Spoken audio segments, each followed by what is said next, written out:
अक्सर लोगों का प्रश्न रहता है कि हमारा चार्जशीट न्यायालय में दाखिल हो गया है, उसके बाद क्या होगा, उसके बाद क्या होगा। ये प्रश्न अक्सर लोगों का रहता है। अरे चार्जशीट लग गई, अब पता नहीं क्या होने वाला है। तो आज हम इसी बात पर चर्चा करेंगे कि आप जब चार्जशीट लग जाती है उसके बाद क्या प्रक्रिया होती है, कैसे विचारण शुरू होता है, कब खत्म होगा, उसके बीच की क्या प्रक्रियाएं हैं। आज उसी विषय पर चर्चा करने वाले हैं। देखिए, जब चार्जशीट न्यायालय में चली जाती है, जाने के बाद मजिस्ट्रेट जो न्यायाधीश होता है, जो मजिस्ट्रेट होता है, दंडाधिकारी होता है, उसे क्या करता है, उस चार्जशीट को या आरोप पत्र को संज्ञान में लेता है। संज्ञान में लेने के बाद अभियुक्तों को सम्मन जारी करता है न्यायालय में उपस्थित होने के लिए। न्यायालय में उपस्थित होने के लिए सम्मन जारी कर देता है।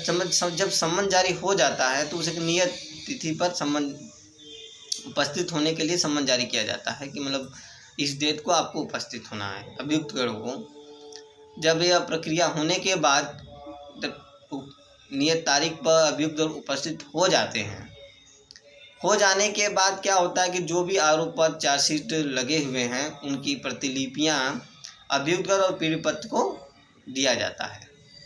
और देना न देना मजिस्ट्रेट के विवेकानुसार है। यदि ज़्यादा कापियाँ, ज़्यादा दस्तावेज रहेंगे तो दे भी सकता है, नहीं भी दे सकते हैं, वो मजिस्ट्रेट के ऊपर है।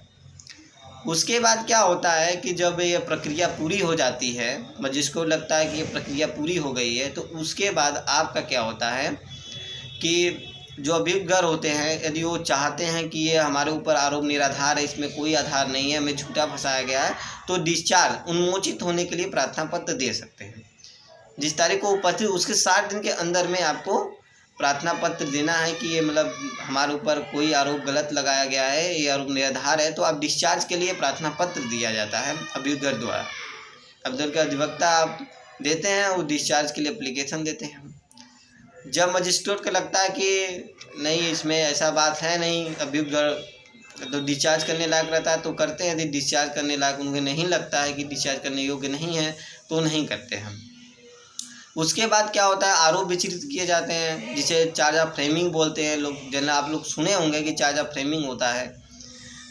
फिर किस किस धाराओं में अभियुक्त घर पर विचारण होगा, किस किस धाराओं में नहीं होगा, मजिस्ट्रेट अपने अनुसार उसको देखता है और आगे की कार्रवाई करता है।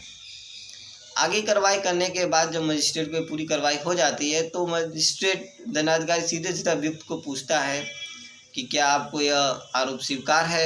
यदि वो बोलता है, यदि स्वीकार कर लेता है, अभिभावक कर लेता है कि नहीं स्वीकार है, तो उसी समय मजिस्ट्रेट फैसला अपना सुना दे सकता है, अपना निर्णय देगा। यदि वो बोलता है कि नहीं, हमें ये स्वीकार नहीं है, विचारण के लिए वो क्या करता है, विचारण का दावा करता है, तो विचारण की प्रक्रिया शुरू हो जाती है।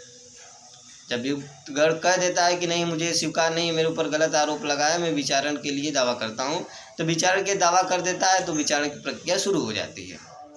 उसके बाद क्या होता है, अभियोजन का साक्ष्य होता है, जो प्रोसिक्यूटर्स होते हैं उसका एविडेंस होता है। वो एविडेंस जैसे कि विक्टिम का गवाही, जो भी गवाह हैं उनका गवाह लेना, साक्ष्य प्रस्तुत करना, और जो दस्तावेज सभी साक्ष्य प्रस्तुत किया जाता है। अभियोजन अपना साक्ष्य प्रस्तुत करता है।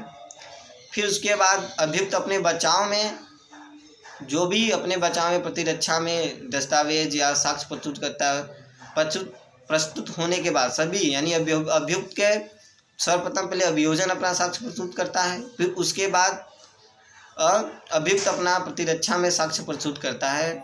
उसके बाद अंतिम बहस होती है। अभियुक्त जो भी आपके अभियुक्त गण के अभियुक्ता होते हैं, और यदि विक्टिम ने अपना व्यक्तिगत वकील रखा है या एपीओ है, जो मतलब सरकारी वकील होते हैं, वो अंतिम बहस करते हैं दोनों पर। दोनों साक्ष्य इकट्ठे हो जाते हैं, उसके बाद अंतिम बहस होती है। अंतिम बहस होने के बाद मजिस्ट्रेट अंतिम निर्णय भी देता है। मजिस्ट्रेट क्या देता है, फिर उसके बाद निर्णय देता है दोष मुक्ति का। यदि उसे लगता है कि दोष मुक्ति करना है, आरोप गलत है, तो दोष मुक्त कर सकता है, दोष सिद्ध भी कर सकता है। वो विचारण बहस के अनुसार सिद्ध होता है। इस तरह से आपके इस मुकदमे के जो अपराधी मुकदमा इसी प्रकार से क्या होता है, समाप्त हो जाता है। धन्यवाद। आपको ये ज़िंदगी कैसे लगी? हमारे फेसबुक पेज और हमारे यूट्यूब चैनल को सब्सक्राइब और फॉलो ज़रूर करें।